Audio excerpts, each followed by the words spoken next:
ஒரு பொண்ணை நீங்க பயங்கரமா லவ் பண்றீங்க. அது ஃபர்ஸ்ட் நைட் வரைக்கும் போயிடுது. ஆனா அதுக்கப்புறம் தான் அது உங்க அப்பாவோட வருங்கால மனைவின்னு தெரிய வருது. அப்போ உங்க நிலைமை எப்படி இருக்கும்? அடுத்து கொஞ்ச நாளைக்கு லவ் அட் ஃபர்ஸ்ட் நைட்னு இந்த ஒரு தாய் டிராமாவை பார்க்கலாம். எபிசோட் ஸ்டார்டிங்லயே ஹீரோவும் ஹீரோயினும் பயங்கரமா கிஸ் பண்ணிட்டு இருக்க. அப்போ ஹீரோவோட வாய்ஸ் ஓவர் நம்ம கிட்ட பேசுற மாதிரி, எனக்கு உங்களோட ஹெல்ப் வேணும். இந்த பொண்ணு எனக்கு ரொம்பவே பிடிச்சிருக்கு. ஆனா இவ பேர் என்ன, ஊர் என்ன, வயசு என்ன, எங்கிருந்து வரா எதுவுமே தெரியாது அப்படின்லாம் சொல்ல 7 நாளைக்கு முன்னாடி ஹீரோ கடல்ல பயங்கரமா சர்வ் பண்ணிட்டு இருக்காரு. அப்பதான் ஹீரோயினா ஃபர்ஸ்ட் டைம் மீட் பண்ணிருக்காரு. சர்வ் பண்ண தெரியாம கடல்ல தத்தளிச்சிட்டு இருக்க இவர் தான் போய் காப்பாத்தி, உங்களோட இன்ஸ்ட்ரக்டர் யாரு, கரெக்டா சொல்லி தரலையா, சரி நானே சொல்லி தரேன்னு காப்பாத்தினதோட நிறுத்தாம எப்படி சர்வ் பண்ணணும்னு ஹீரோயினுக்கு சொல்லியும் கொடுக்க, அதுக்கப்புறம் அவங்க ஒரு நல்ல ஃப்ரெண்ட்ஸ் மாதிரி டெய்லியும் பேச ஆரம்பிக்கிறாங்க. அப்பதான் ஹீரோயின் பேரு தெரிய வருது. ஹீரோயின் தனியா டிராவல் பண்ணிட்டு இருக்க ஒரு டிராவலர்னு தெரிய வருது. சரி அப்ப இனிமேல் நம்ம 2 பேரும் சேர்ந்தே டைம் ஸ்பெண்ட் பண்ணலாமா, சேர்ந்தே இந்த இடத்த எக்ஸ்ப்ளோர் பண்ணலாம் அப்படின்னு கேட்க, எல்லாம் ஓகே தான், ஆனா என்னோட பர்சனல் டீடைல்ஸ் எதுவுமே நீ கேட்க கூடாது, நான் சொல்லவும் மாட்டேன் அப்படின்னு ஹீரோயின் ஒரு கண்டிஷன் வச்சிருப்பாங்க.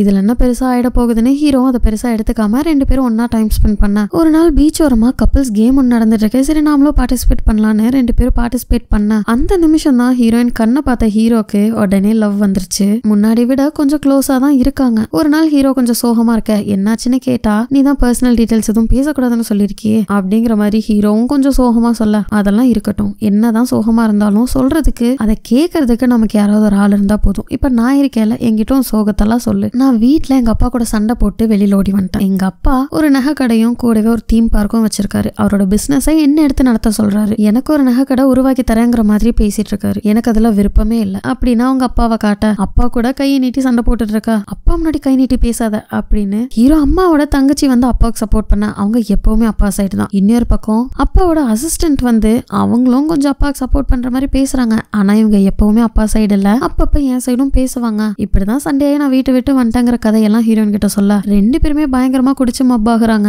அந்த மப்லயே கிஸ் பண்ண அதுக்கப்புறமும் எல்லாம் நடந்துருது. ஆனா காலையில முழிச்சு பார்த்தா அந்த இடத்துல ஹீரோயின் இல்ல. காலையில இருந்து நைட் வரைக்கும் ஹீரோயினுக்காக ஹீரோ வெயிட் பண்ணி பார்த்துட்டாங்க. ஆனா அவங்கள கான்டாக்ட் பண்றதுக்கோ அடுத்து ஹீரோயின் எங்க இருப்பாங்கன்னோ எந்த டீடைல்ஸுமே தெரியாது. இப்ப புரியுதா, நான் உங்ககிட்ட ஒரு ஹெல்ப் கேட்டனே, அது இதுதான். எனக்கு அந்த பொண்ணு ரொம்ப பிடிக்கும், ஆனா அவ கான்டாக்ட் டீடைல்ஸ், போன் நம்பர்னு எதுவுமே எனக்கு தெரியல அப்படின்னு ஹீரோ புலம்பிட்டு இருக்கா. கட் பண்ண ஹீரோ அப்பா பயங்கரமா பாக்ஸிங் பண்ணி ட்ரைனிங் எடுத்துட்டு இருக்காரு. அந்த இடத்துக்கு அவர் அசிஸ்டன்ட் வர, நீ ஒருத்தவங்களை போய் பிக் பண்ணிட்டு வரணும், அதுக்காக தான் உன்னை கூப்பிட்டு விட்டேன். சரி பையன் வீட்டுக்கு வந்துட்டானா அப்படின்லாம் விசாரிக்க, ஹீரோ வீட்டுக்கு வந்துட்டாரு. ஹீரோனை எப்படிடா கண்டுபிடிக்கலான்னு சோசியல் மீடியால ஏதாவது கண்டுபிடிக்க முடியுமான்னு அவர் ஒரு போஸ்ட் மாதிரி போடுறாரு. ஒரு பொண்ணை பார்த்தேன், அவ பேர் கூட எனக்கு தெரியாது, எப்படி கான்டாக்ட் பண்றது, யாருக்கா தெரிஞ்சா சொல்லுங்க அப்படின்லாம் டைப் பண்ணிட்டு இருக்க. அந்த வீட்டுல வேலை பாக்குற ஒரு வேலைக்கிற பையன் பொண்ணோட போட்டோ இருந்தா ஈஸியா கண்டுபிடிச்சிடலாம்னு ஒரு ஐடியா தரான். ஒரே ஒரு போட்டோ ஹீரோயினா அவர் எடுத்திருப்பாரு. அந்த போட்டோவை டெவலப் பண்ணலான்ட்டு டெவலப் பண்ணி பென்ட்ரைவ்ல காப்பி பண்ணி போட்டு பார்த்தா முகம் இருக்கிற இடத்துல மட்டும் டேமேஜ், ஃபேஸ் தெரியல, மத்த எல்லாமே கிளியரா இருக்கு. கடைசி ஹோப்பும் போச்சா. இன்னொரு பக்கம் ஹீரோ அப்பா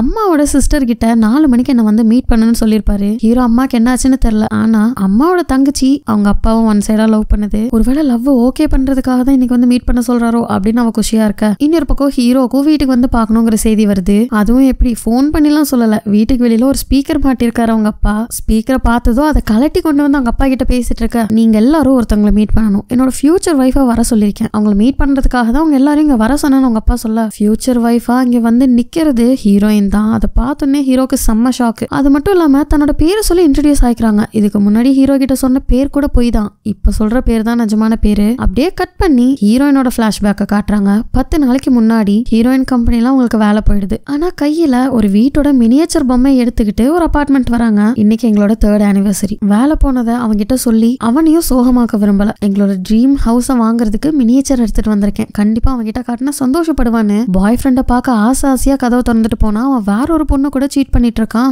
எப்ப இருந்துன்னு கேட்டா 3 மாசமா சீட் பண்ணிட்டு இருக்கான். ஏன்னா நீ ஒரு நல்ல கேர்ள் ஃப்ரெண்டா நடந்துக்கல, எப்ப பார்த்தாலும் வேலை வேலை வேலைன்னு. நான் தனியாவே தான் இருந்தேன், இதுக்கெல்லாம் காரணம் நீ தானு கொஞ்சம் கூட வருத்தமே இல்லாம பேச, அந்த மினியேச்சர் பொம்மையை தூக்கி வீசிட்டு கோவமா எல்லாம் முடிஞ்சதுன்னு வெளியில வந்து பயங்கரமா அழுதுட்டு இருக்காங்க. அதுக்கப்புறம் தான் ஒரு பிரிட்ஜ்ல நின்னுட்டு பேசாம நான் சூசைட் பண்ணிக்கிட்ட எல்லாம் முடிஞ்சிருமோ அப்படிங்கிற மாதிரி யோசனை பண்ணிட்டு இருக்கா. ஒரு போன் கால். கொஞ்ச நாளைக்கு முன்னாடி ஒரு கான்டெஸ்ட்ல நீங்க பார்ட்டிசிபேட் பண்ணிருந்தீங்க இல்லையா, அதுல நீங்க வின் பண்ணிட்டீங்க. அதனால 10 நாள் ஃப்ரீ ட்ரிப் உங்களுக்கு நாங்க ப்ரொவைட் பண்ண போறோம். பீச் ஓரமா ஒரு பீச் ஹவுஸ்ல உங்களோட ஸ்டேவை நீங்க என்ஜாய் பண்ணலான்னு இப்பதான் ஹீரோனுக்கு ஒரு ஹாப்பி நியூஸ். அதுக்கப்புறம் தான் அந்த ட்ரிப்ல ஹீரோ மீட் பண்ணிருப்பாங்க. நானா இல்லாம ஒரு புது ஆளா இருக்கணும்னு நினைக்கிறேன் அப்படின்னு ஹீரோயின் நினைச்சிட்டு இருக்கும் போதுதான் சர்ஃபிங் பண்றதுக்கு ஒரு சின்ன பையன் ஒரு கடைக்கு கூட்டு போவான். அந்த இன்ஸ்ட்ரக்டர் அரைகுறையா ஹீரோனுக்கு சொல்லி கொடுத்திருப்பான். அதை வச்சு சர்ஃபிங் பண்ண போகும்போதுதான் கடல்ல விழுந்திருப்பாங்க. ஹீரோ காப்பாத்தினது எல்லாம் நடந்து நடந்திருக்கும். அதுக்கப்புறம் டெய்லி அவங்க மீட் பண்ணிப்பாங்க. ஒரு நாள் ஹீரோ லேட்டா வருவாரு, ஒரு நாள் ஹீரோயின் லேட்டா வருவாங்க. சில டைம் 2 பேரும் லேட்டா வருவாங்க, இல்ல நேரத்துல வந்துருவாங்க. டெய்லியும் சர்ஃபிங் பண்ணி கொஞ்சம் கொஞ்சமா க்ளோஸ் ஆகி அப்புறம் தான் எல்லாம் நடந்திருக்கும். இது எல்லாம் நமக்கு பிளாஷ்பேக்ல காட்டிட்டு மறுபடியும் வீட்டுல காட்டினா கை கொடுத்து இன்ட்ரோடியூஸ் ஆகிற மாதிரி ஹீரோ போய் ஹீரோயின் கையை பிடிச்சி